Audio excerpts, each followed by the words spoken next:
अपनी सासू से, ससुरे से, जेठ से, जिठानी से और यहाँ तक कि अपने घर वाले से भी दुखी है। क्यों? क्योंकि वो भी रोजाना दारू पीता है, घर में गृह कलेश रहता है, लड़ाई रहती है। किसी ने बता दी कि तू बाबा मोहनराम के दरबार में चली जा और वहां से बाबा के धूने की भभूति लेकर के आ जा, तेरे सारे संकट दूर हो जाएंगे। ऐसा ही करती है, पहुंच जाती है खोली वाले के दर पे और वहां से बाबा के धूने की भभूति लेकर के अपने पल्ले में गांठ बांध करके आ जाती है। जैसे जैसे बताते हैं वैसे वैसे कर देती है तो खुश हो जाते हैं और नाचते हुए झूमते हुए बताने लगे कि जब से मैं बाबा के धूने की भभूति को लेकर के आई हूं, मेरे तो सारे संकट दूर हो गए। बाबा के भभूति के चमत्कार बताने लगी। क्या कहने लगी? आइए भजन के द्वारा नाचते हुए झूमते हुए सभी कैसे अपनी हाजिरी लगाते हैं। क्या कहने वाला है?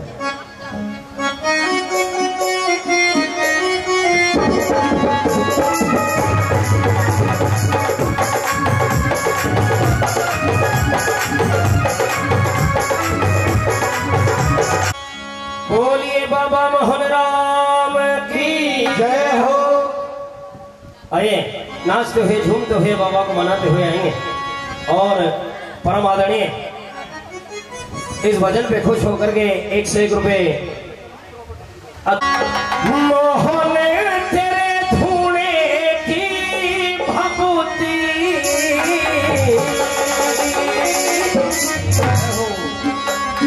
मैं तो गांठ बांध के लाई। उठाइए दोनों हाथ और यहीं से ताली बजाते होंगे। कैसे?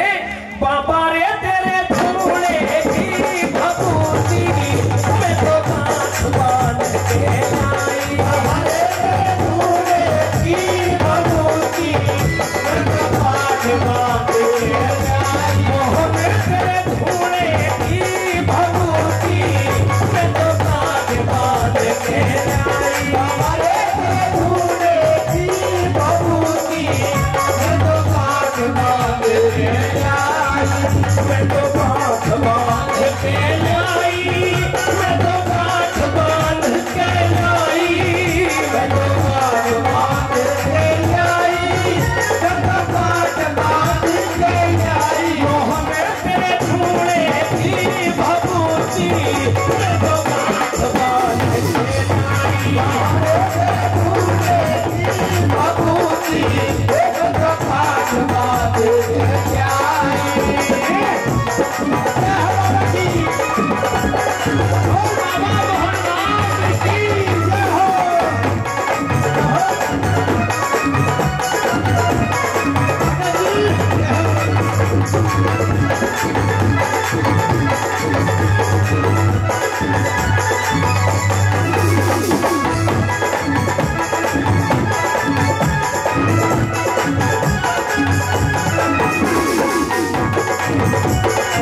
फिर मैं